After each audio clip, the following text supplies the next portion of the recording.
My name is Eric Dorzab, and I am the former president of the Last Days of Jesus, Incorporated. Like Isaiah's vision, we are a voice crying in the wilderness. Our goal is to point people to Jesus. We do this through the portrayal of the last days of Jesus' earthly ministry.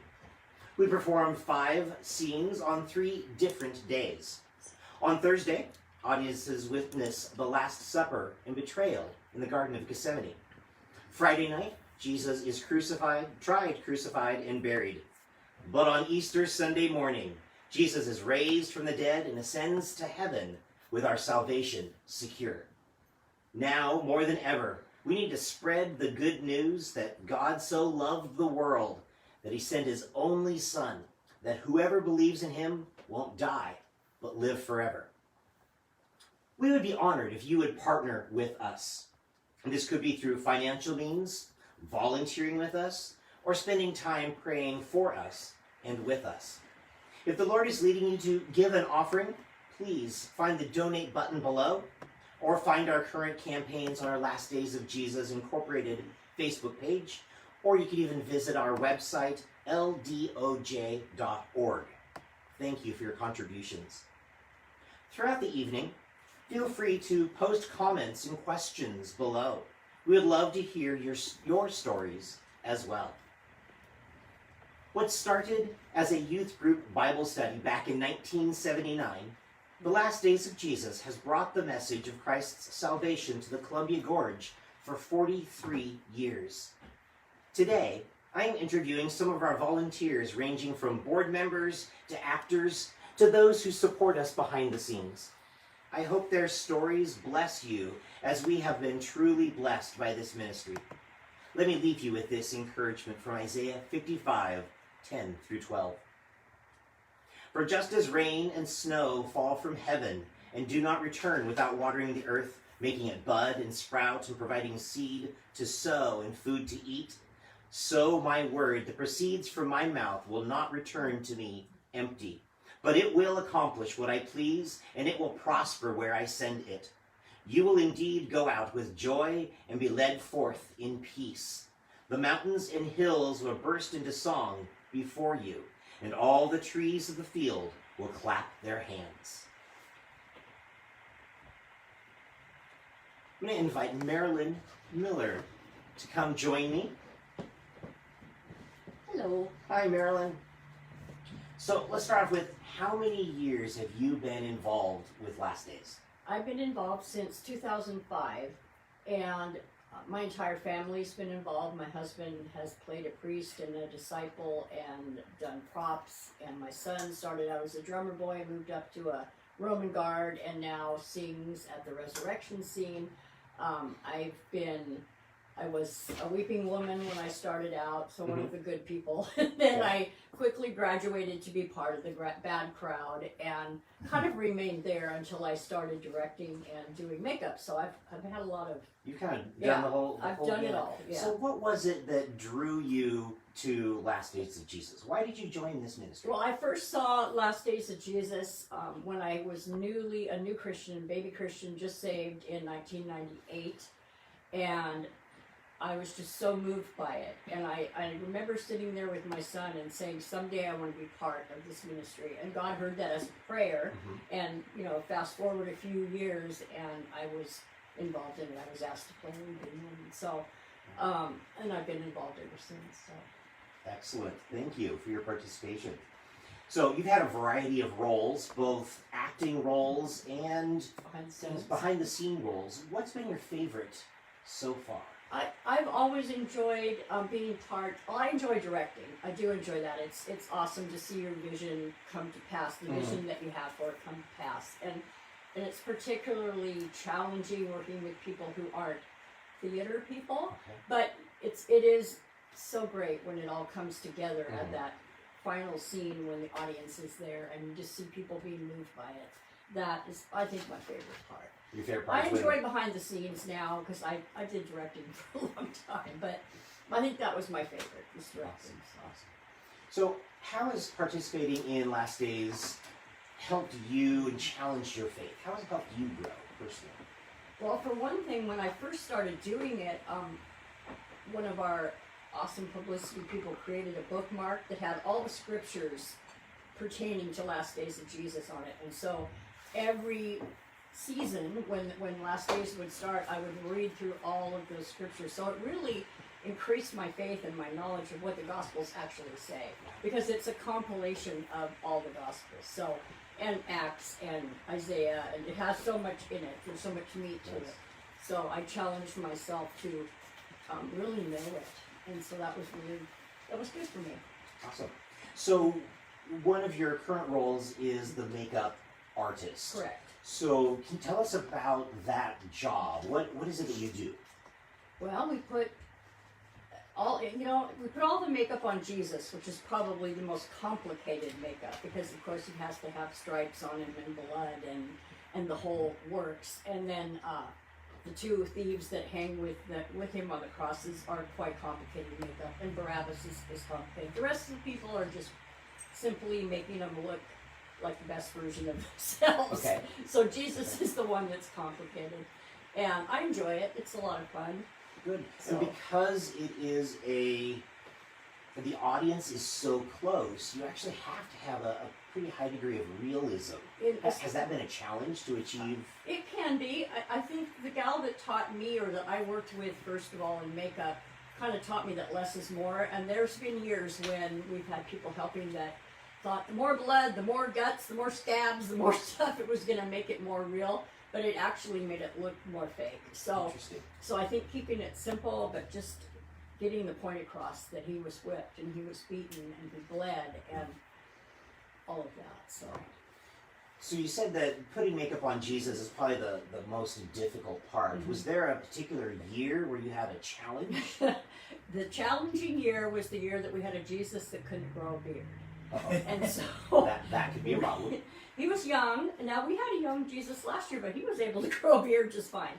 But this guy couldn't grow a beard, and so we had to take hair that we got and unravel it. It comes in braided pieces. We have to unravel it, glue it on, and then trim it to match. And so this was like a 2.5 hour ordeal every time he had a scene. And so it was quite complicated. So thankfully my daughter helped with that. I spent a lot of time unraveling while she glued and trimmed. So this would be on top of the normal on top of the normal makeup that he has to get, right? So just 2 hours for the beard.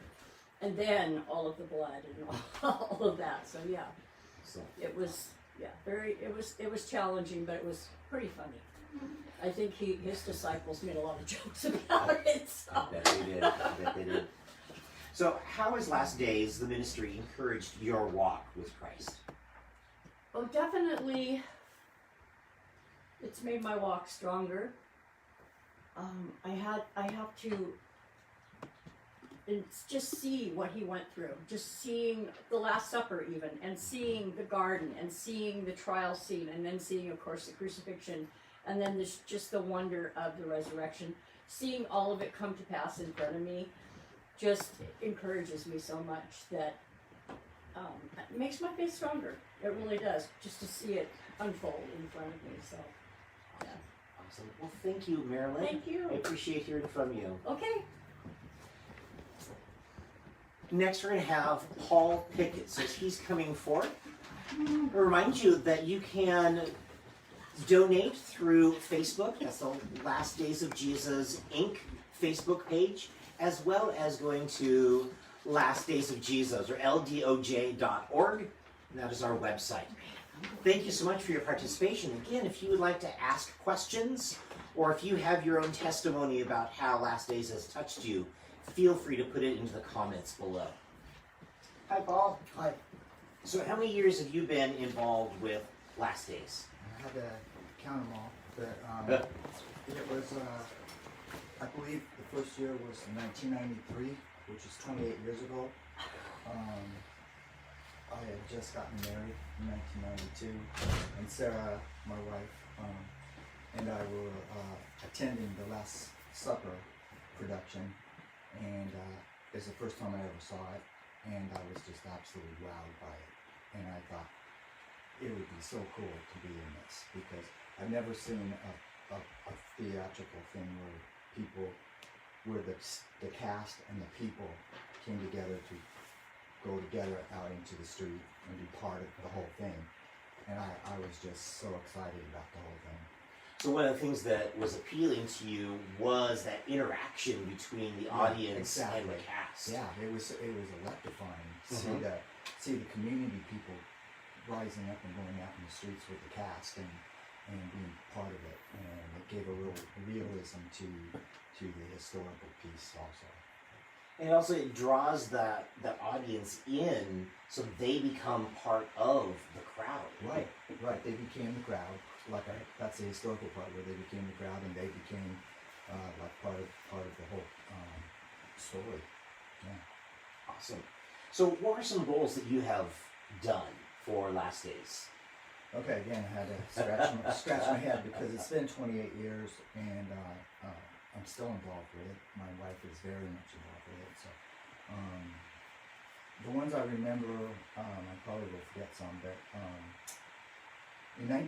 when I was just talking about saying, wow, I would love to be in this in 1993, I had no idea it was like the very next year that I would be on the cross playing Jesus. But I was, and that totally was not anything I saw coming. So I played Jesus, was my first role, and I did that for 2 years. And then I was a director of crucifixion, director of trial. I've been Caiaphas, and I found that I played a better Caiaphas than Jesus. I don't know how that works, but crowd mob. I've been a member of the crowd mob. I've been a guard. I've really enjoyed being on the guard duty between when they put him in the tomb and the resurrection. I did that with our children. We did our shifts through the night. That was cool. And that sounds like a great teachable moment. Oh, it was a blast to do that with your kids and to tell them about what we were doing. And then I played a priest, and as well as Caiaphas, I played one of the priests. Okay. So you went from Jesus to Caiaphas, kind of the two opposites of the spectrum there. Which do you think was the harder role, and why? Absolutely Jesus. And over the years, over the 28 years I've been in this, I've watched other Jesuses, and I've seen them take that mantle on, if you will, each time, and in different ways, because they were different people and they handled it different ways. They all need a lot of prayer. We had to pray for all of them. There was a big realization that they needed that, and because it was such a difficult role. So what is some ways in which you saw God show up during, maybe it was a rehearsal, a performance? What are some ways in which you saw God show up? Well, I'm sure there were so many I saw that I can't come up with right now, but I'll just give you what I can remember, what comes to my mind. I remember I'm a retired school teacher, and so I was a teacher during the many years that we were playing, so the production would come along, and then I remember looking out my window of my classroom, and it was pouring rain. It was pouring rain, and the weather was horrible. The wind was blowing, the rain was coming down, and it was the night of the garden scene, and it was or the trial scene. I can't remember which, but it was a vital time for it not to rain. Right, and so I was pretty nervous, pretty anxiety about that because I was playing Jesus, but I was the cast. That one of the biggest enjoyments of this has been working with these cast members. They are incredible people. They are very rooted in their prayer and their faith, and so they just came to my rescue and they said, "It's going to be okay. We're going to pray this out." Long story short, the Last Supper got done. We went out to the street like we were supposed to, and the rain stopped. Like as soon as you got to the street? It was raining when I went in. When we came out, it was not raining. And then we went to the garden scene, and then the trial scene, and we finished it. They took, that was the first night, and that was the night I think that we were worried about. But right after it was over, Eric, it rained like crazy. So it was a window. I remember that. And And just long enough for you to do the scene. Yeah, I know what that sounds like, but that's what happened, and that, it was a very meaningful thing to me. Yeah. And so that was one time was that rain, and I give that to God that we needed it to not rain, and that was the window He gave us. You have another story that you'd like to share? I only get one, huh? Okay. No. Well, I got three. I got three, if that's Awesome. okay. I got a lot of stories, and I have, so I want to just keep it to three. But here, I'll say them quickly. One was, it was the time I was playing Jesus, I think. Yeah, and the resurrection scene. No, it was the trial scene. That was it. And then they bring Jesus at the end of that scene to the tomb, and they put him in the tomb, and they put guards on the tomb. Right. Okay, well, I went to check the scenes to see that they were okay, that everything was ready for it. It was the night of the performance. And there was a red Corvette Stingray sports car parked right in front of the tomb. And nobody could find the owner. Because the tomb is located actually in the First Christian Parking parking lot. So Right. there's kind of a wall Well, there. of course, Okay. they're not supposed to park there during that time. We tried to block it off, but it didn't work. The guy got in there, he parked it, and then he couldn't be found. Well, we couldn't find him. So that was a problem, and I, again, thought, wow, what are we going to do? And again, one of the cast members came up to me and they said, we're going to pray, Paul. Yeah. And then you're going to go down there and you're going to do the same. And you're going to have faith that this will be okay. So I took her advice. I went down, did the scene, coming up expecting to see the Corvette there, and it was not there. Wow. Another story, sandals. I was playing Jesus, and I didn't really like the idea of Jesus. I'm kind of a wimp Jesus. I didn't want to do it on bare feet, so I had sandals, and I didn't have sandals, so I asked my friend, a colleague of mine at school, if I could borrow her sandals, and she said sure, and she gave me her sandals for the scene. I went there, and they put Jesus on the cross at the scene, and you're kind of like at the mercy of the Roman soldiers at that point. So I was down there on the cross as they're presumably nailing me onto the cross, and they took my sandals off and everything, and I was just at their mercy. And anyway, long story short, after the whole scene was over, I went back to find the sandals, and I couldn't. No. Somebody needed them more than I did, and they took them. And so I had to go back to my friend at school and say, I don't have your sandals. And they responded, you were Jesus, and they stole your sandals? So that was a funny story. And the third story is my favorite. Okay, and this is when I was on the cross, and I'm dying. That's what I'm doing. And it's a pretty solemn scene.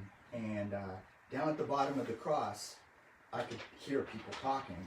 And there was this little boy, and he happened to be a boy that's in my Sunday school class because I was teaching Sunday school at the time. And he was with his father watching the scene. And I could hear him below me say, looking up at me, and he's just a little boy, so he saw it the way a little boy sees it. This man being killed on a cross. But he knew me. He only saw Mr. Pickett up there. He didn't see Jesus.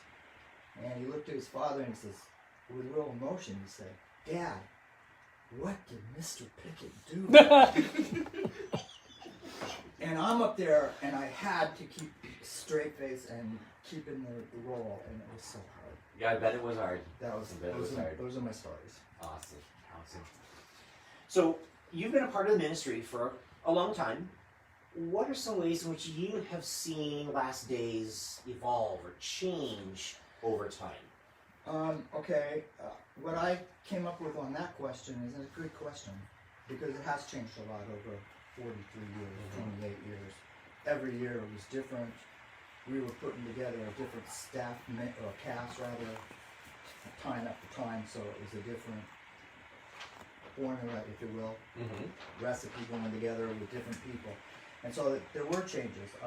One big change that I loved and was a very significant change was we used to have the crucifixion scene in front of the First Christian Church. And I came up with the idea that wouldn't it be cool if we could do it in the library parking lot, the upper library parking lot? And the reason I thought that would be great was because it overlooked the rest of the city. And it was kind of like Israel in a way, because you could see the town below you, and it was kind of like like on a bluff. yeah, and it was a really great place Yeah. for the crucifixion, and it wasn't too far from the trial.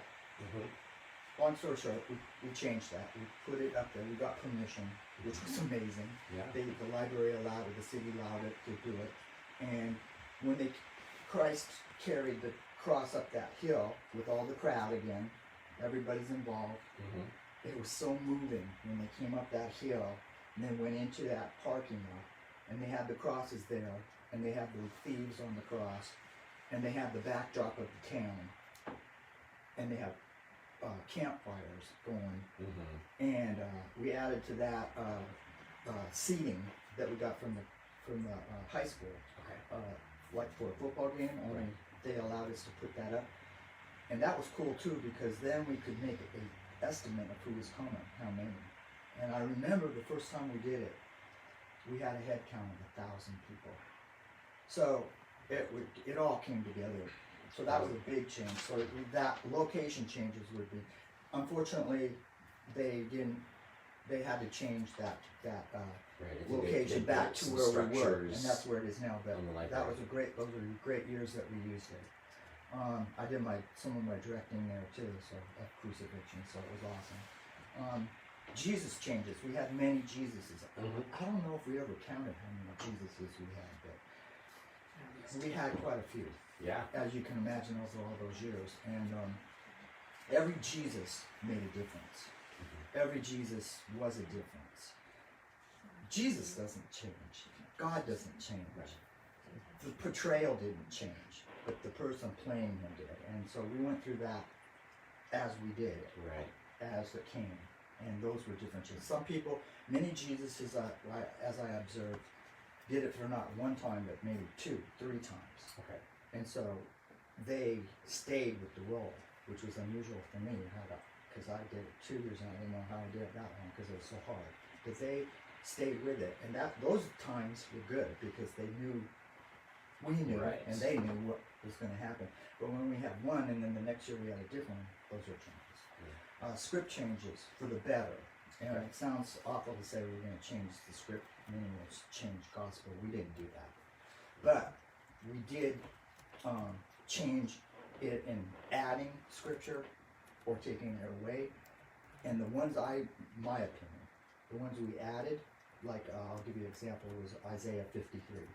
We added that to the script, and that made a big difference in the crucifixion scene. So it gave a much deeper meaning to it, because Isaiah 53 was the prediction of Jesus dying on the cross, made 700 years before he ever went that way. So that was really cool. So those changes were there. Other than that, I can't name some, but I'm sure there were many changes. Awesome. Well, thank you for your stories. Thanks for your experience, and thank you for participating in our ministry. Well, we all did it, and I did it for God's glory, so that's why we did it. Thank you, Paul. Don't forget, you can visit LDOJ.org. That is our website, or you can search us up on Facebook, Last Days of Jesus, Inc.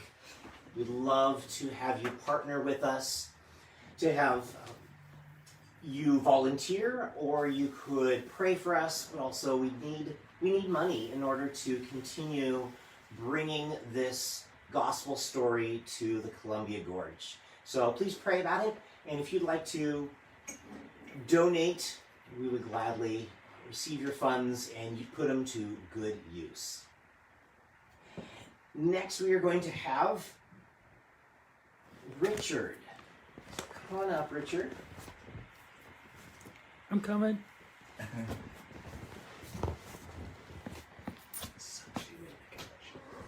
I got sucked into the couch. All right, Richard, how long have you been involved with Last Days? Oh gosh.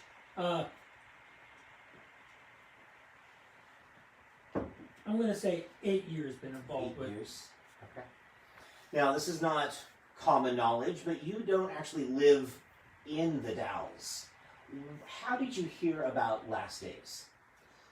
Oh wow, I was dating this girl many years ago, and she had brought me over to show me what was going on. It's like, wow, this is really cool, you know. But it was just a one night thing, and we were late getting there, and we didn't hang around too long. But we left, and then a few more years went by, and you know, I finally listened to God and married the person that He had for me to marry. But I got to wondering, it's like, I wonder if they're still doing that thing that they did. Okay. And so I checked into it. It's like, yeah, they're doing it. No, they're doing it Thursday, Friday before Easter, and then Easter Sunday. And so I'll never forget, we weren't late, but we were probably 15 minutes before the showtime, action time at the trial scene. I remember walking up there, and all these police cars everywhere, all these men in uniform, all these cops around, and it's like blocking off all these streets, and I just was starting to feel overcome with, this is so cool. I mean, with the whole stupid stuff of the separation of church and state, it's like, look at this. We have the city here helping with this whole play, and it was really overcoming, and going up and watching that first scene, I was hooked. I was hooked. Just the whole trial on the courthouse steps. It's like, it was so powerful. We are so honored to have a city that allows us to participate on the streets, on the steps of the courthouse. We try and use many public places so that way it's not just a church event, but this is an event for everyone to participate in. So we want to remove that stigma of having to go to a church. We try and do this as much as we can, and as the city will allow public places. Yeah, exactly. The Last Supper scene, the very first scene.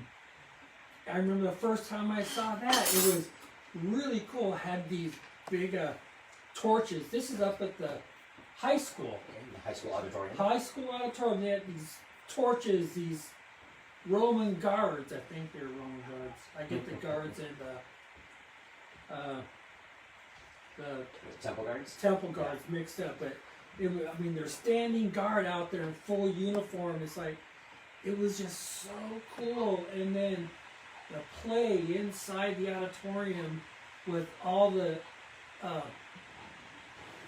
disciples up there on stage, it was just phenomenal. So we have 5 different scenes. Can you pick one that you think is your favorite?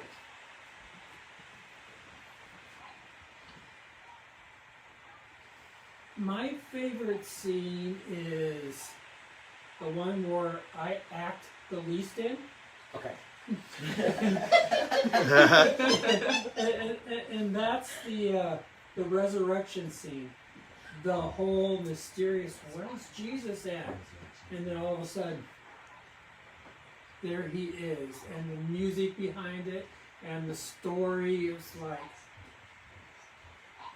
almost like I'm on literally cloud 9. It was just so cool.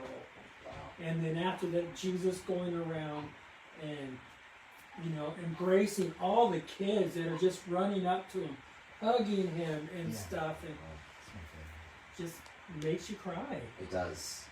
It does. But even as an adult, you recognize that's an actor, but he's acting like Jesus, and that's what brings it home. Yeah. Of being touched by this portrayal. Awesome, thank you. So, how has being a part of the ministry encouraged your walk with Christ? Oh wow! Because being involved with Last Days, I have a very distinguished voice that's very recognizable, if you will. Mm-hmm. And one time, I was playing more than one part. Okay. And it was in the middle of the scene where I finished one part, and then I ran and I did a costume change, came back and started speaking. I hear in the background, that was that same guy that just left. Funny. So, yeah. But that got me thinking, and he's not the only person that has noticed my voice. And I'm not saying I'm glad because it keeps me on my toes, but it's also helped me. It's like, because I want to help spread the gospel, I have to learn about the gospel because people recognize me, and they do. They came up, I know you from somewhere. Wow. And it's happened on more than a few times where out in the public somebody had said that, and it's like, yeah, and we just got to talking, and so, and I have a great family, my wife, my boys, I'm very blessed to have a very godly family who trust in the Lord, and because that's my lead again, I have to keep it up. I gotta be doing the studying, not that they don't, because they do.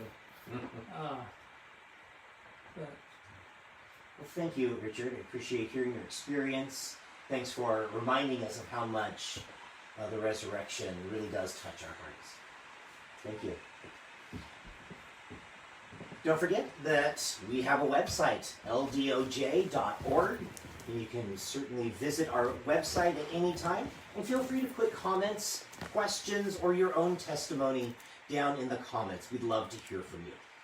Next, we're going to hear from Benjamin Durham. Hello. How are you tonight? Oh, I'm doing great. How are you? I am doing well.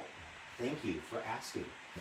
So you are part of a pretty big family, not necessarily the size of the people, but your whole family is involved with Last Days. What was that like for you growing up in the ministry?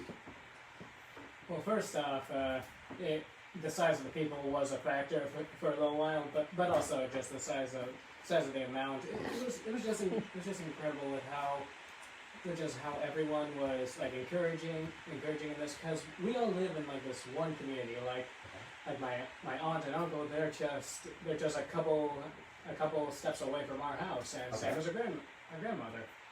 So they were just all encouraging. They all love the Lord, and they love Last Days. They're proud of what we do, and just being constantly fed encouragement and advice. You get a lot of that. I bet you do. Yeah, just getting fed all that. It's a miraculous thing, and it really shows how everyone likes it and their own view of how the story goes. So what has been some of the roles that you've played, and which one have you enjoyed the most? Well, I've counted on my waiting here. I've counted at least 10, so I'll just spare you. I'll spare you some of them. Yeah, that was last year. So I think my favorites were the ones that I recurring the most. So the ones I do the most, I would have to say that would be Man by Fire and just two disciples. I've been doing some disciple work. I was James the Less for a couple of years, but I gotta say my favorite is when I was this bad crowd child, which was one of my first roles. The reason why it was so funny and fun was because I just saw the priests while we were all yelling, "Crucify him!" and there was the audience. Some of them were participating and saying, "Crucify him," some were saying, "No, save him, release him." And one of the things that was just so incredible was just seeing the priest walk around while there was a little intermission, and they were giving out chocolate coins to the kids, just saying, "Hey, here, vote for Jesus to be crucified." Just Okay. like they were just like that. It was so great. And sometimes I would see other cast members that were supposed to be part of the good crowd, and like some children that were part of the weeping women, they would receive the coins too, just so they could get some chocolate. Funny. How has being a part of the ministry encouraged your faith? Well, it really built my spiritual discipline, I believe. When I first started, I was a drummer boy. I was, I believe, 12 maybe? Yeah, I have to do the math. Alright, so the one thing that was really not good about it was just all the waiting I had to do, because I was just in one part and I was very impatient at the time. Okay. I just came in and waited for 2 hours for everyone else to be done. And so it really helped build my patience, and once I was doing this and actually paying attention to the script, it really helped me in like just spiritual strength. I was actually interested in the Bible, because like I grew up in a Christian family, and I know God and I believed in Him.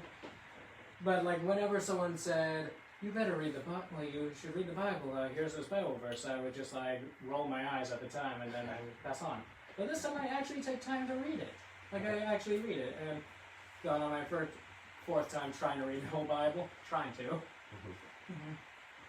So you're saying that by being a part of the ministry, it piqued your interest in what is the story of Jesus as recorded in the Bible, Exactly. and that built your discipline to begin reading it. Yes. Cool.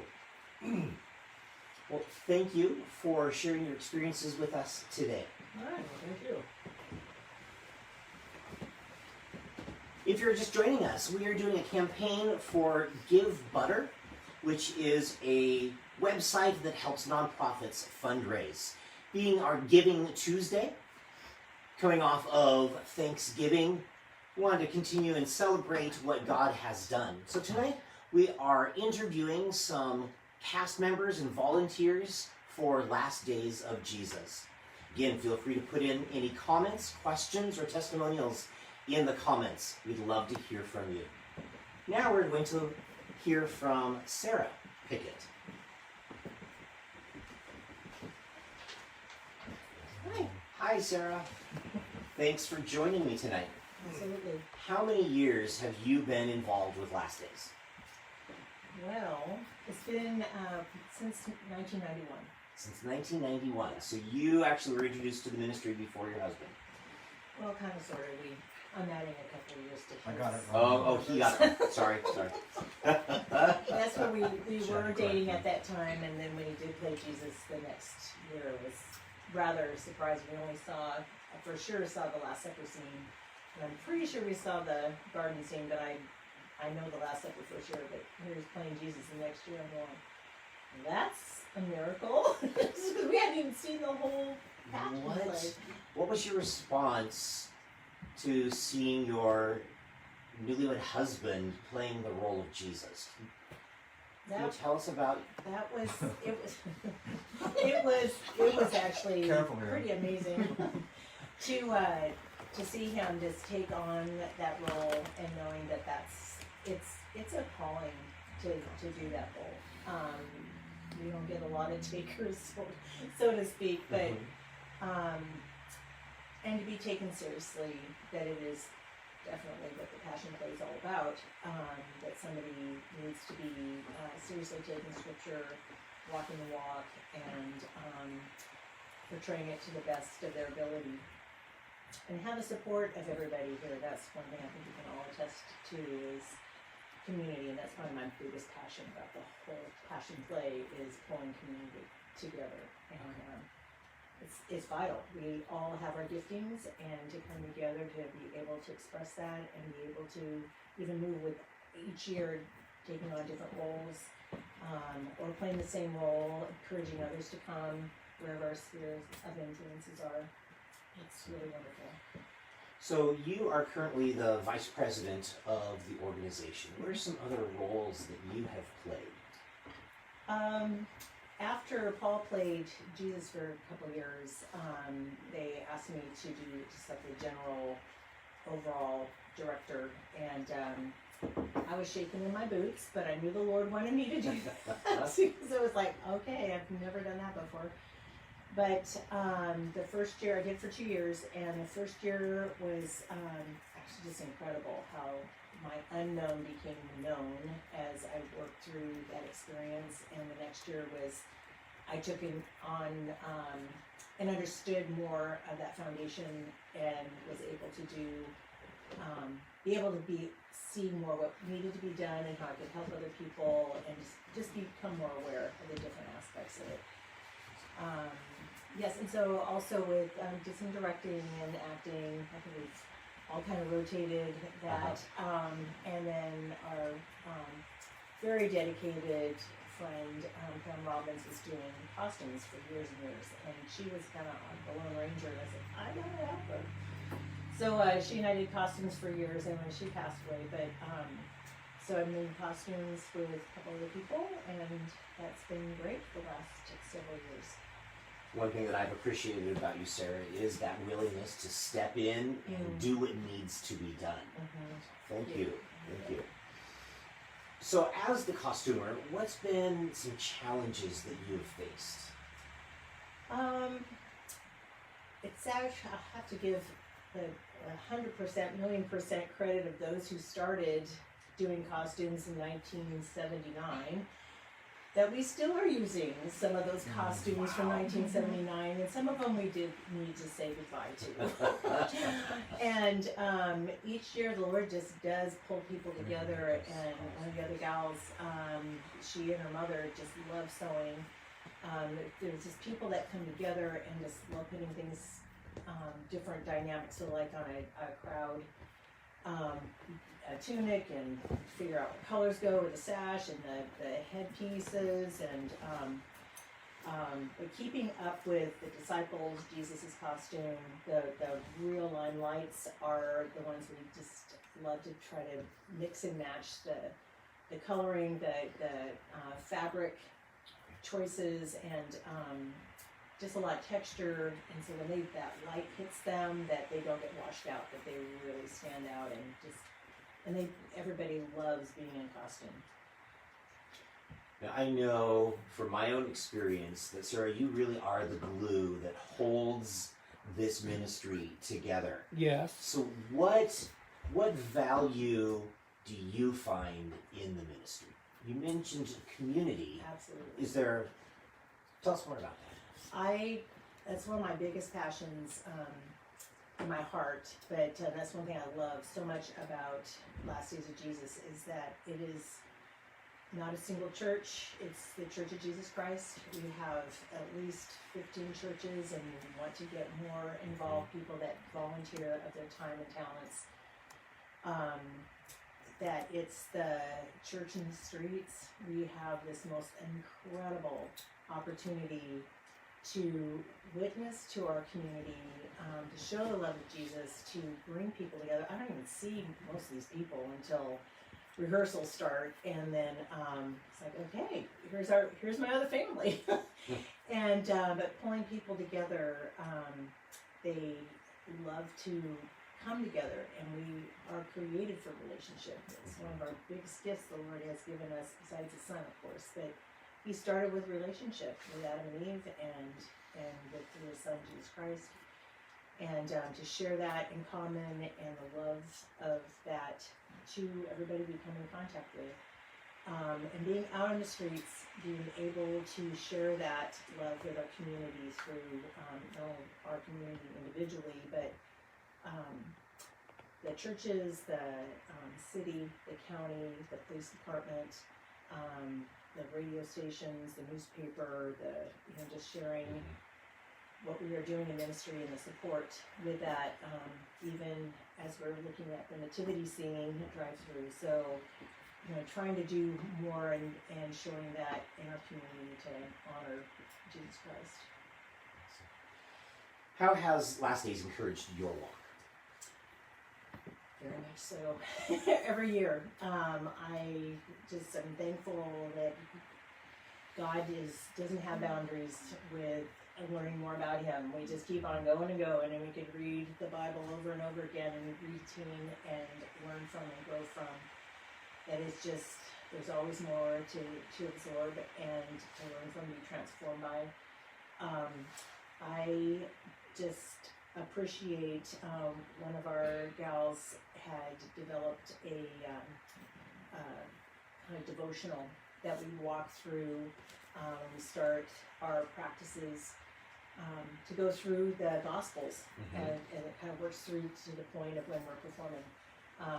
And I just so appreciated that delving in deeper and understanding more, and it just really encourages me, as well as not only personally, but who I'm in Christ, but who is Christ through me to others, and that surrender, the love of others, and being able to be in relationship with other people, get to know new people and love them for where they're at, and just like the Lord loves us where we're at. Sarah, thank you so much for sharing your experiences and your testimony with our ministry. Yeah, Thank you. Thank you, Eric. Sarah reminded me that we have another fundraiser coming up. This one will be in person, not a live event. We're going to be up at Cirrhosis Park. We have a drive-through and walk-through nativity, and we'll have cookies and hot beverages available for donations. So please come and enjoy the other part of the last days of Jesus, his first days. Now I'd like to invite Joseph to come, and hopefully you recognize his face. Joseph, this is your second year playing Jesus. Yes. So tell me about that process of how did you get prepared to play Jesus? Well, the main way that I got prepared was taking in a lot of information about what went on in that time. It was probably my favorite part about learning the part of Jesus is learning how did Jesus go through that? How did Jesus, what ways did he react to getting taken away from his disciples, his friends, his family, and thrown onto the cross and crucified? So that's one of the ways that I have prepared myself and got myself into that role. Okay. So the process of Jesus with the Last Supper scene, all the way to the trial, and the crucifixion scene, what goes through your head as you are up on the cross? What goes through my head is the need to portray that part to the best of my ability. It is very difficult, being that we are human, and there are a lot of issues and flaws with that. And that just comes with being a human being. And I think about, okay, I need to make sure that I can do this to the best of my ability, and that I'm enjoying my time. Because I do not think that Jesus would have wanted us not to enjoy the portrayal of him saving us. You are the kind of the leader of the disciples, not only in your role.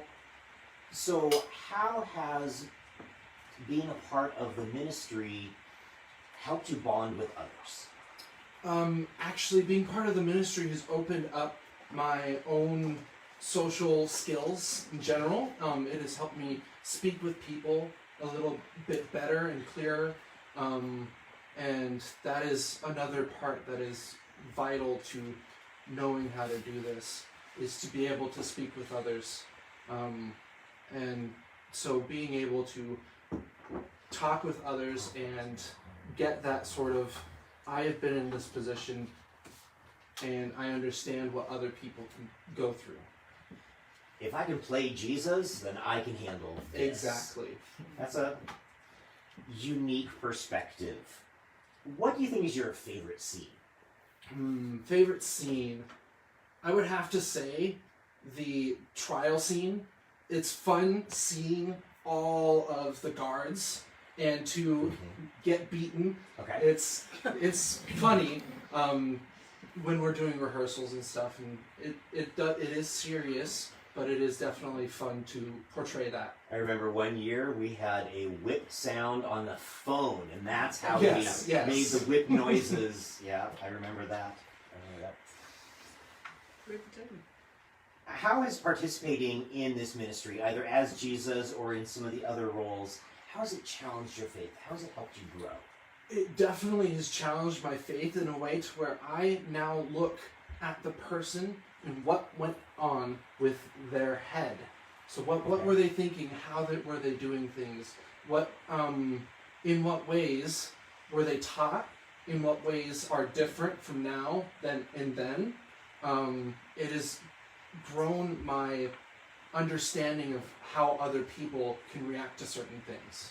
So it's increased your confidence, it's Yes. increased your empathy, Mm-hmm. and allowed you to, or gave you an opportunity, a reason to dig deeper Yes. into the gospel. Yes. That's one thing I appreciate about the ministry is we attempt to make it realistic, historically and biblically accurate. Mhm. Can you think of a detail that you hadn't thought about that Last Days revealed? I would say probably the whole Last Supper. I didn't think about how did that go on and how did that play and what does that have to play in the Bible? How does that part play with the whole story of how Jesus came to the cross? Okay. Anything else? Any other stories that you'd like to share? There is one time when I remember that playing the part of, I forget what part, I think it was the disciple or a guard. It was funny because during the crucifixion scene, during rehearsals, it was fun because while one of the people were making this, they had this line that they were saying. It's a big line that they were doing, and it was fun to be able to break apart the seriousness with laughter. And what had happened was he was talking about beating Jesus, and then he talked about lambs and stuff, and one person off to the side just went bah, and just it killed everyone. And that was one of my favorite parts. Nice. You, being a part of Last Days kind of opened up the possibility that you might go into ministry. Yes. So can you tell me about that? Well, first of all, when I was part of the Last Days, there was another organization called Camp Jonah that I had looked into. Yes. And yes, join Camp Jonah. But I was I was looking into that, and I was a little hesitant at first. And Last Days was a help to get into the ministry of that. And so I decided to go do Camp Jonah, and it helped move that along. And that helped me get into that position, and then it came to the part where I needed to play the part of Jesus, and I had so much encouragement from others, and so that helped me get through into that kind of position. Thank you so much. We're so glad that you are going to play Jesus again this year. Yes. We're excited for what you bring to the role. Thank you. Thank you. I have one more person that I'd like to interview. So Diane, go ahead and come on up. We are a nonprofit dedicated to the historical and biblical representation of the last days of Jesus and his earthly ministry. We'd love to have your support in whatever form that might come, whether that be a financial donation, choosing to volunteer with us and help us put on our pageant, or a commitment to praying with us. Regardless of however you partner with us, we appreciate your sacrifices. Diane, how long have you been a part of Last Days? I think this is my 6th or 7th year doing it, yes. And you've had a variety of roles. You started off as a weeping woman, and now you play Mama Mary. Mother Mary. What an emotional role. Exactly. I have 5 children, and I have no concept, and I don't even want to go in the direction of thinking about what it would be like to have to bury one of my children. So tell us about your experiences as portraying Mary. When I first got the role, I kind of cheered because I thought, oh, I get to wear the blue velvet. Because I was in costumes, so I knew that was one of the really pretty colors, and it showed up good on camera, and I just was excited about getting dressed up. You know, that's what we do, actors, we like to get dressed up. And then I took everything home, and I looked at the script, and I realized I really don't have a line as such, which really goes into how the Bible is written. It said Mary kept these things in her heart. Then I thought about it very deeply, and I prayed. I said, God, I don't know how to do this. I mean, would I just walk and cry? There's more to it than that. And so the very first year I got to do it, I think this is my 3rd or 4th year. The first year I did it, I don't think I prepared. Of course, I did cry, and everybody thought that was moving. But the second year I did it, I fasted. I chose to go deeper, and I asked the Holy Spirit to come and show me what Mary really felt, so that it wouldn't be just canned acting, that it was really doing the role. And that changed everything for me. It changed everything for me from the spiritual perspective to the actual portrayal. And I found out that if I fast right after the Last Supper on Thursday, and I drink juices and such, right? I don't kill myself, but I want to not be a part of the world so much. I kind of want to just pull in that entire weekend so that I'm prepared. When we stand in front of that courthouse and they're yelling, "Crucify him," I'm beginning to get the role and beginning to see Jesus as my son, and what Mary felt like, the hope that she had that maybe they wouldn't crucify him, and then the heartache, and still the hope and the heartache, because that's what parents do. They hope, and then they accept, and then they grieve. And as I got deeper and deeper into the role, my own life began to change, and I couldn't wait all year long to do that, because I know that the Lord was going to show me special nuggets about Mary and about what she felt towards Jesus. And then one year, Paul directed the scene, and we had a change of location, and it was a little awkward, but we all rolled with it. And Paul said to me, "I want you to do what a whaler would do, the Italian whalers. If those of you that don't know, they get paid to cry. I don't know if they still do that practice, but it was pretty common in the 50s and 60s. And so I had to really dig deep, not just crying, but I began to literally feel Jesus. I mean, I touched him on the way up as the guards blocked me. I tried to reach out to him. There was one scene where I was reaching for him, and I wasn't Diane. I was in the Mary spot, trying to reach for my son. I get emotional thinking about it even now. And he reached back for me. And it was real. It was a real, tangible, not two actors, but a real moment where the Holy Spirit showed up. And how I knew that is because the crowd around us was beginning to change. The weeping women were feeling what I was feeling, and so they were drawn even closer. And some of them were doing things that weren't even in the script, like soothing me and comforting me. And they weren't comforting Diane, they were comforting Mary. And the guards were so evil, because the more I pressed it, and that's what they were supposed to do.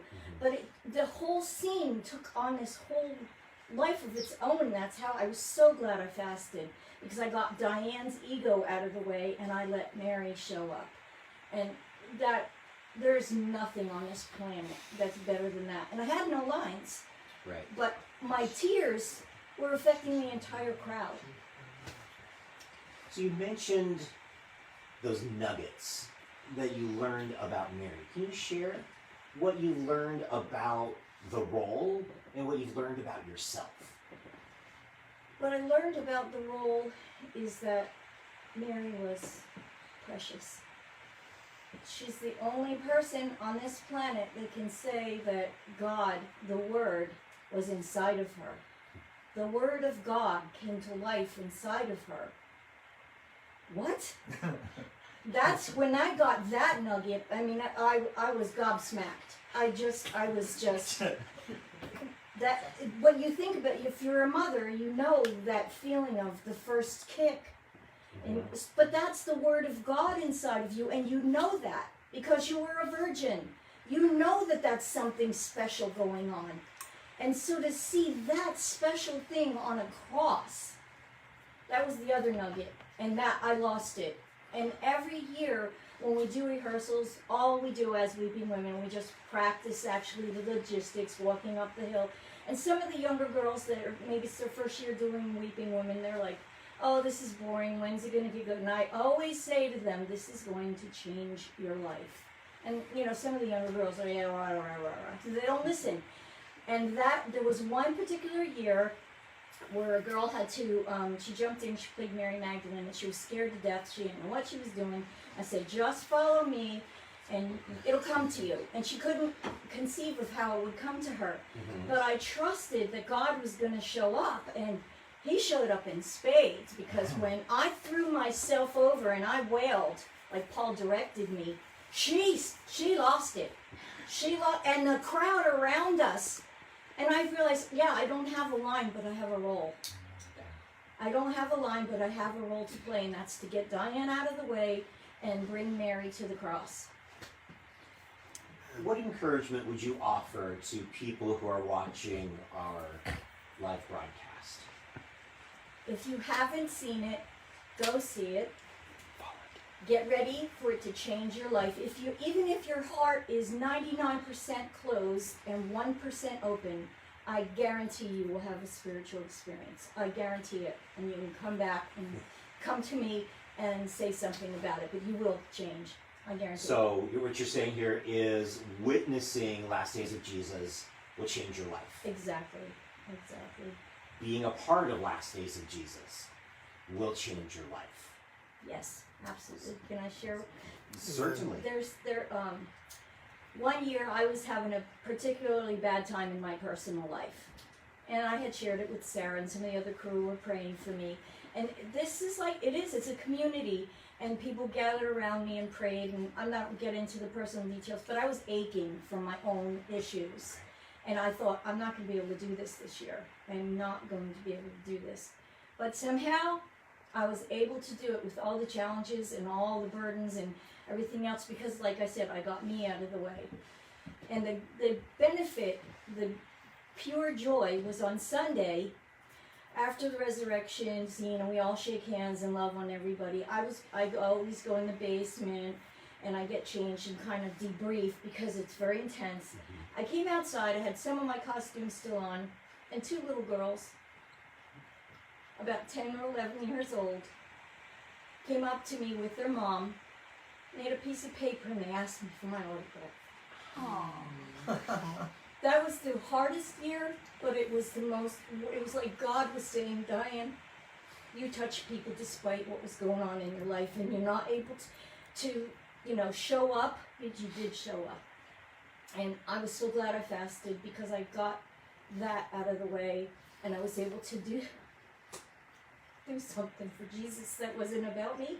Yeah. It was beautiful. And those little girls, and they looked at me like I was like a Disney character, like I want to get, the Sleeping Beauty's autograph, but they were like enamored, and I saw it in their eyes, and at first there's the part of me that said, oh, no, don't do it.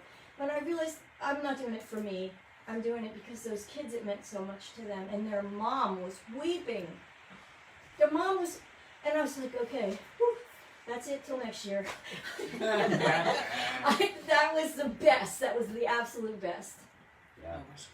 Can't have a much better Bible hero than Mary. Yeah. She sacrificed so much to bring our Savior to the world. Exactly. Thank you, Diane. Love hearing your stories. So as you can see, Last Days is a powerful ministry. And I hope that you feel encouraged to join us in whatever form that looks like for you. We'd love to have the financial donations. We need money in order to continue the ministry. But we also need people, and we desperately need prayer. Thank you so much for listening to our stories and participating with us.